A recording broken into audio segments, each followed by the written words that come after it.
Every skill you've ever mastered, from tying your shoes to learning math, started as a problem that needed solving. To you, this is natural, but if we're going to build an authentically artificially intelligent system, we have to explore, how does the mind itself learn to think? And that's what we're going to talk about in today's episode. Now, each day, our biological minds forge new neural pathways as we encounter and overcome challenges. Of course, we don't even notice. We remember the solutions, but we forget the struggles that birthed them. This amnesia of learning masks a truth about human intelligence. Every thought that seems to spring effortlessly into our minds was once a hard-won victory over confusion or necessity. Our consciousness itself is built on layers of solutions to problems that we no longer remember facing. Like the water's surface, our thinking reflects the world around us. But concealed beneath this surface lies a vast ocean of complexity. Layers of intuition, emotion, and hidden drives shape how we think, how we learn, and how we perceive. As we strive to create truly intelligent machines, we must dive deep into these unexplored depths of the mind. I'm Evan Goldstein, and this is Deep Thoughts, an exploration of human cognition and the future. At 16 years old, I found myself 80 feet above the deck of a tall ship, the Californian, clinging to the rigging as we sailed off the Pacific coast. Polished wood and brass below seemed impossibly distant as I fumbled with the complex knots I needed to secure the sail. My hands were still soft from suburban life, and they struggled with the coarse rope, while my mind raced to recall the precise sequence of loops and turns that I'd been taught just a few hours before. "You'll get it," called the seasoned sailor standing next to me. "Your hands will remember, even when your mind forgets." I wasn't so sure. Every movement felt foreign, like my consciousness was trying to micromanage a dance that it hadn't learned yet. But as the days passed, something strange began to happen. The same notes that had once required my full concentration started flowing naturally from my hands. Even in the pitch black of midnight watch, what fascinated me most was just learning the physical skills of an 18th century sailor, but also seeing how I had adapted to this forgotten world. Modern concepts of time melted away, replaced by the rhythm of watch bells and tide changes, and my consciousness, usually preoccupied with teenage concerns, shifted to interpret the world through different cues.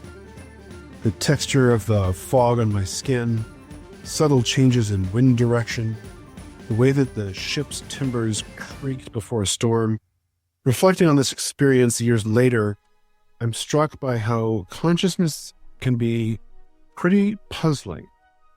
My thoughts about those sailing days feel like they completely defined who I was then, yet I still can't fully grasp how my mind transformed from struggling novice to competent sailor. Consciousness is pretty puzzling. My thoughts feel like they define me completely. They're what bring me joy or drag me down. They help me get stuff done, or they leave me feeling totally useless. There's a catch. I hardly know what's going on with them or how to make or change them. Nietzsche nailed it when he said, quote, "A thought occurs when it wants to, not when I want it to." Sometimes thoughts just appear in our minds, seemingly from nowhere. These stray thoughts can make it challenging to explain to others what we're thinking or doing. We understand that one thought can lead to another. Something we see or hear in real life can trigger a related idea in our minds. Thoughts usually have some kind of triggers or cues behind them. If they weren't, our minds would just be a chaotic mess of capable of coherent thought. Most of the time, the thoughts in our heads come to us in our native language. In my case, that's English. The images that we picture are loosely tied to events that we've experienced in our own lives. It makes sense that a lot of our thoughts come from our personal experiences. But even with this in mind, why is it still such a struggle to pinpoint exactly where our thoughts come from? To tackle that, let's dive into how someone might pick up something new. With any skill that you learn in life, there's some motivation that's driving you to learn it. You can only gain skill in drawing if your drawings are currently substandard and you want to make them more beautiful. You become a better writer because you can't reach and impact your readers as well as you'd like to. To get better at something means that you didn't like how you were before, and that's why you learned the skill. As a child, when you first learn to swim, you're gaining a new skill. There are many possible motives. Perhaps you're anxious or you feel shame at not being able to do something so basic. You may resent relying on flotation devices or instructors. You may be frustrated at your repeated struggles to stay afloat. Or you may just want to make your parents proud. Before you've learned to swim, the sight of deep water causes you some stress. It indicates a problem that you've yet to solve. Think about it like this. When you encounter a pool or a body of water, this presents you with a simple but clear problem. You face two options. Either you stay in the shallow end with support, or you risk sinking and failing at the basic task of staying safe in water if you go to the deep end. This problem and consequence relationship forms a fundamental learning pattern. Think more positively. You have a goal in mind. You anticipate a sense of pride and independence. You want to know how you will feel once you no longer need flotation devices, or once you can show people how you can swim by yourself. The actions that you end up learning, i.e. swimming strokes, is how you bridge the gap between your problem and your goal. The process works like this. When you see deep water, instead of facing the original problem of needing support and risking drowning, you now have access to a solution, the ability to swim by yourself. Once you execute this action successfully, the original problem disappears completely, replaced by a positive outcome, independently staying afloat. This represents a fundamental shift from dependency to self-sufficiency. What a great moment it was when you learned the correct sequence of movements to swim. You no longer felt the anxiety of impending failure or shame. You felt a rush of relief. Here's a more straightforward example. Consider deep water. The cue is seeing the water. Now you have the solution, the action of swimming. When you successfully swim, the original problem is eliminated entirely. The visual stress of deep water is replaced with the satisfaction of a completed task, marking your progress from recognizing a problem to implementing a solution. And it soon became an automatic habit. Once you've overcome the original problem presented by deep water, you no longer feel much pride in the accomplishment. Your high only lasts as long as there is a real challenge. But once you learn some reliable solution, your anxiety and joy both disappear together. Every day, your mind encounters countless challenges. But the remarkable truth is that each skill that you possess and each capability that you take for granted emerged from the crucible of necessity. The infant mind, encountering a world of overwhelming complexity, gradually transforms confusion into understanding. This process continues throughout our lives. We forget the struggle that came before the mastery, but after the struggle fades from our memory, we don't just have solutions to specific problems, we actually have new capabilities of mind and body. Each challenge overcome leaves behind not just a memory, but a new way of being in the world. You face hundreds of problems, large and small, like dealing with a rude coworker, or cleaning a sink, or doing your income taxes. How many of yesterday's problems and anxieties can you remember today? What about last October's? Because you most often forget the problem, once you've learned how to deal with it, it can be difficult to connect every skill that you have with its instigating problem. There was a struggle involved in even learning to speak English or whatever language you speak. Regardless of if you remember it or not, every ability that you ever learned comes from overcoming a challenge. Before you learn a skill, there's something that you wished you could do, but you can't, like tying your shoelaces. At the time, you must have had a problem. The purpose of learning a skill is to sidestep the problem altogether.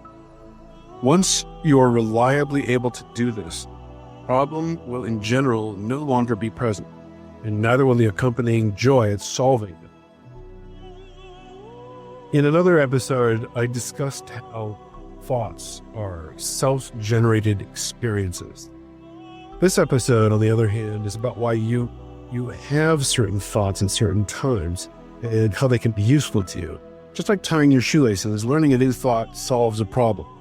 Both actions and thoughts are responses that you learn so that you can deal with problems. They're both triggered by a cue, and they're both useful in that they reliably sidestep the original problem that caused you to learn them. But with thoughts, problems that you solve are not in the world outside. They're in your imagination. At one point, you suddenly realize that you don't know their exact title. You need to reference their position in a meeting. But this causes you anxiety because getting their title wrong would be embarrassing. You imagine yourself saying the wrong title and you visualize the resulting fallout. You may have experienced such unpleasant consequences before, and those memories now flood your mind with anxiety. To illustrate another example, when you need to address someone's role but you aren't quite sure of it, you face a clear risk. The potential problem is using the wrong title, resulting in mutual embarrassment and professional discomfort. But now you establish the question, you need to reference their title, and you've established the problem saying the wrong title, it could be embarrassing to yourself. Now, by luck, someone else mentions their title in the meeting and they respond. You breathe a sigh of relief. You now have a solution. You heard the phrase Chief Strategy Officer, and your target confirmed it was their title by responding. And so a link is made. This time, a link is not an action, but a memory. Just as with actions, the sights and sounds that you hear before the problem go away, and you're automatically linked to the cue, and they can get triggered the next time the cue occurs.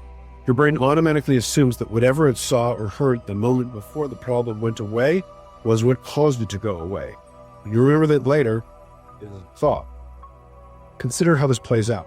When you need to address someone and use the title Chief Strategy Officer, if they respond positively, the potential embarrassment is avoided. The correct title has been used, transforming uncertain professional situation into a comfortable interaction. Going forward, anytime you need to reference their position, the memory of their title will immediately pop into your head as a thought. That is the new learning that you created. Your mind goes immediately from the cue to the solution. You no longer imagine yourself being embarrassed by saying the wrong title, because avoiding that situation was the reason you learned it in the first place. You have sidestepped the problem. In this case, when you need to reference someone's position, using Chief Strategy Officer becomes a potential solution. They respond, confirming this is indeed their title, then the initial problem, the risk of professional embarrassment, which is always a problem, goes away. So think of a second date. Let's think of for a second of every date you've been on. It was once an awkward situation that becomes a successful interaction. The uncertainty is replaced with confirmation. But as soon as thinking about the title becomes automatic, you may forget all about the incident where you couldn't remember their position. You may forget that that was the reason you learned it in the first place. The situation establishes a direct link. When you need to address someone's role, you try using the title Chief Strategy Officer as your solution. Similarly, you may forget the stress of not being able to swim. You may have no recollection where you were at the time, how you learned it, or how many times you failed. All you'll remember is the solution that you learned. By far, the majority of your thoughts and actions keep no record of when or where you learned them. You probably know over 5,000 English words. Listen to the words that I'm saying in this sentence. Do you remember how old you were when you heard each one of them? Do you remember where you were, what the circumstances were, what book you were reading, what TV show you were watching, or who you were talking to? Problem history of your thoughts fades away very quickly. In retrospect, you only remember the solutions that you learned. No wonder people generally have a rose-tinted nostalgic view of their past. They rarely remember the problems that they experienced while they were learning. This is why thoughts seem to come out of nowhere. The moment during which we learn them is usually long gone from our memories. They're now automatically triggered by their cues. Though it seems difficult to grasp, each piece of knowledge, each thought at one time had a specific moment of learning, like the ones above. A specific problem presented itself, and then a solution did. The problem need not be so drastic as being embarrassed. Any problem that you want to solve, drawing a blank on the right word when you're trying to express an idea is a problem. If, while struggling to find the word, it is presented to you, or it jumps out at you from your jumble of thoughts, it gets linked to the idea, and from that point on, automatically presents itself when you think of the idea. In a previous episode, I discussed how the imagination and how thoughts in general could be replicated in artificial intelligence. But without some reasoning to guide your thoughts in a useful direction, they're really not much more than garbled hallucinations. This episode shows us how an AI's thoughts can actually be made useful. With nothing else to go on, you can assume that anything that the AI does or sees or hears before a problem goes away, in some way, cause the problem to go away. This rule is not perfect, but for starters, it's a good first guess. So far, we've explored how thoughts and skills develop as solutions to problems. But this does raise a deeper question. What makes us perceive something as a problem in the first place? To understand creativity and learning, we need to examine what motivates us to seek solutions at all. So just as the waves behind me shape and rework the shoreline, the endless flow of experience sculpts the landscape of our minds. Each thought that flows through our consciousness, each skill we possess represents a victory over some ancient difficulty. To create true artificial intelligence, we have to invent systems that don't just process information, but that have this fundamental drive to overcome obstacles. Maybe the capacity to transform yesterday's solutions into tomorrow's possibilities is the very essence of intelligence itself.